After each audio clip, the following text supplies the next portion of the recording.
Friends, welcome to Class 6 Mathematics Understanding Elementary Shapes Chapter 5. Introductions.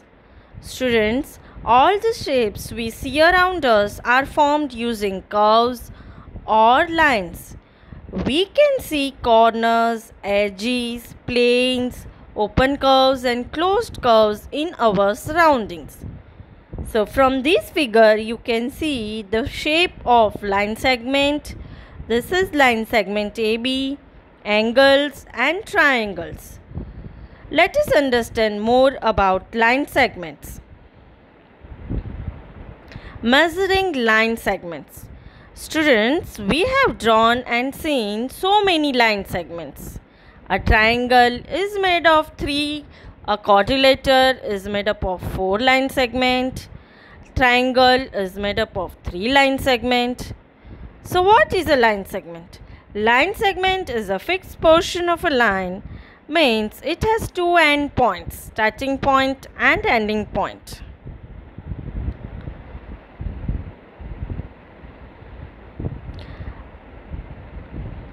A line segment is a fixed portion of a line. This makes it possible to measure a line segment. Means what, student? Line segment has 2 points. We put the rulers to the 2 points and we measure the line segments. Let us understand more about comparing two line segments. A ruler or a divider is generally used to find the lengths of line segments. The length of a line segment can be defined as the distance between its end points. First one, comparison by observations. Means students, if we compare two line segments, whether it is bigger or smaller, by observations, we can tell which line segment is greater than other just by observing the two line segments. But it is not exact answer. We will not get exact answer. So it is not sure. So from this figure you can see that line segment AB and line segment CD are the two measurements of the line segment.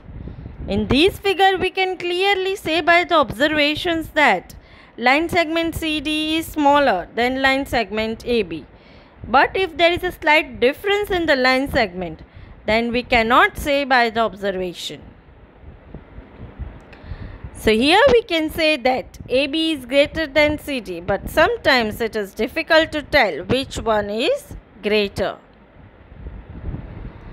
Now number 2, comparison by tracing. Now students, how to do comparison by tracing? In this method we have to trace one line on paper, then put the traced line segment on the other line to check which one is greater. So in this method it is difficult method because every time to measure the different size of line segment we have to make a separate line segment. Why? Because we have to do every time for the tracing. So here in this figure you can see line segment AB and line segment CD. Which one is bigger? Line segment AB is bigger. Comparison using ruler and a divider. We can use a ruler to measure the length of a line segment. Put the 0 mark at a point R. So here you can see students, this is a ruler, this is a line segment. Put 0 mark here at a point R and then move towards S, and then we have to measure the length of the line segment from the ruler. So this towards S, its end at 5 cm. So the measurement of this line segment RS is a 5 cm. But it may have some errors on the basis of the thickness of the ruler. So for this we are using divider. This could be made accurate by using a divider. So students, here you can see this is a measurement. Here the ruler divider is kept on the ruler, and then this divider, this is a measurement of a line segment AB. Here divider is kept. The same opening we will kept on the ruler, and then we will measure what is the line segment. Angles right and straight. So let us understand about angles right and straight. We know that China is to the north of India, Sri Lanka is to the south. We also know that sun rises in the east and sets in the west.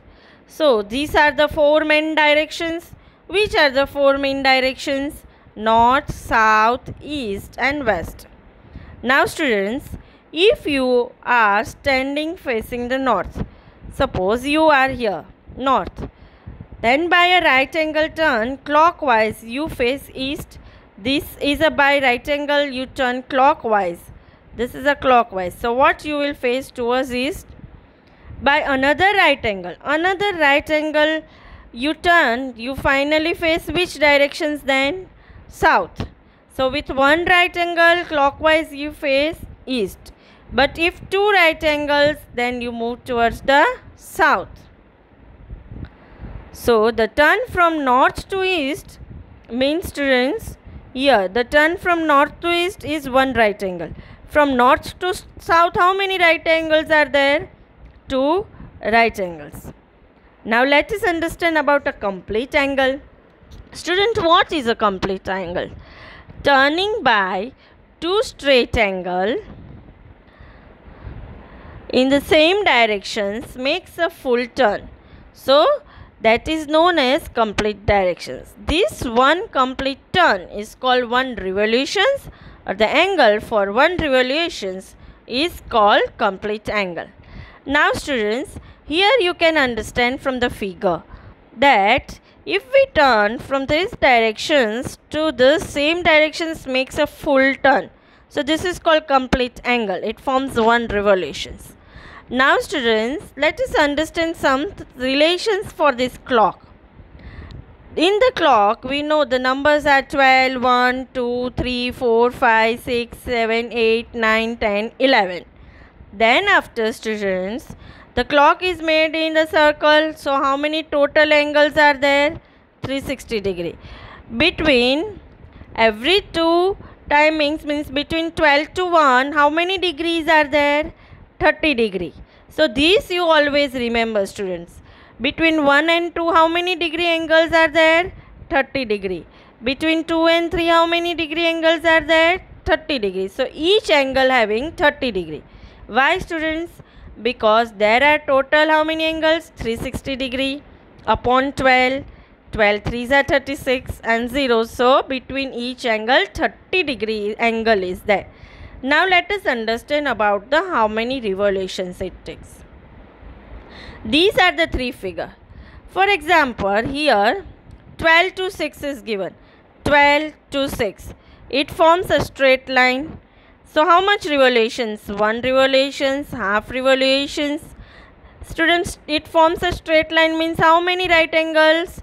2 right angles. That is 90 plus 90 is 180 degree. 180 degree upon 360 degree if we do, then it is 1 upon 2 revolutions. So it forms a 1 upon 2 revolutions. Similarly, here from 6 to 9. From 6 to 9 means here from 6 to 9. So how many right angles it forms? That we will see. So it is a one right angle. So 90 upon 360 degree, 1 upon 4 revolutions. 91s and 94s are. So it is 1 upon 4 revolutions. Now students, here it is said from 1 to 10 means you will go outside. From 1 to 10 this is 90 degree. 360 minus 90 is 270 degree. So this angle forms is 270 degree. So 270 upon 360 degree is 3 upon 4 revolutions. So this way students, once if you know the angle between each time is 30 degree, you can find then after the how many revolutions it takes. Now naming triangles based on angles. Students, let us name triangles based on angles. Students, we know that if the angle is a right angle, then it is a right angle triangle. If angle is less than 90 degree, then which type of angle it is?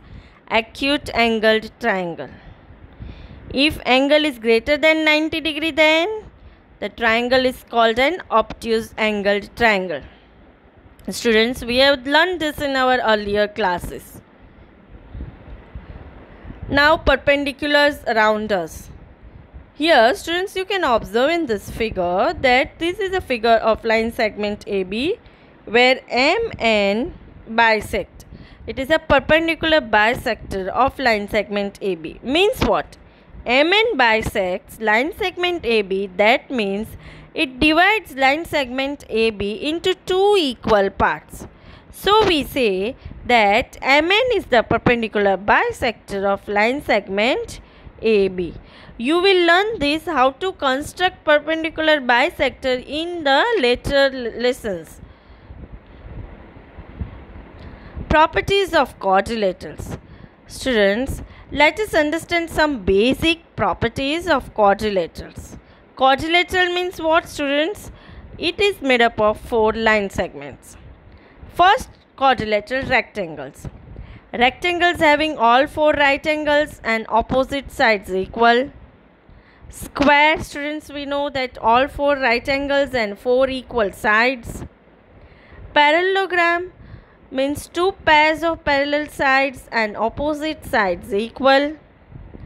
Then rhombus is a parallelogram with 4 equal sides. Rhombus is a parallelogram with 4 equal sides. Students, we will learn about the properties, more about details about properties in our later lessons. Polygons. Students, what is polygons? We have learned about the polygons in our earlier classes. Polygons are made up of 3 line segments, at least 3 line segments, and it is a simple closed curve. So, number of sides it starts from triangle, that is 3 sides, and this is triangle. 4 quadrilateral, 5 sides pentagon, 6 sides hexagon, 8 sides octagon. 3-dimensional shapes. Students, we have learned about the 2-dimension shapes in our earlier classes. What is 2-dimension shapes? 2-dimension shapes is like square, rectangle, all these are 2-dimension shapes. Now students, let us understand about 3-dimensional shapes. In 3-dimensional shapes, it's have length, breadth and height. So these are the examples of 3-dimensional shapes which we use in everyday life. Ball, the ice cream is in the form of a cone, and this can is a cylinder. Ball is of which shape, students? It is a sphere. Face, edge and vertex. Students, each side of the cube is a flat surface called a flat face. So let us understand face, edge and vertex with the help of example of cube. So this flat surface is known as face and or simply a face. Two-face meet line segment is called an edge. So here this two-face meet line segment, that is called an edge. What is a vertex, students? This, the 3 edge meet at a point is called a vertex. So this 3 edge meet at one point and that is called vertex. Thank you.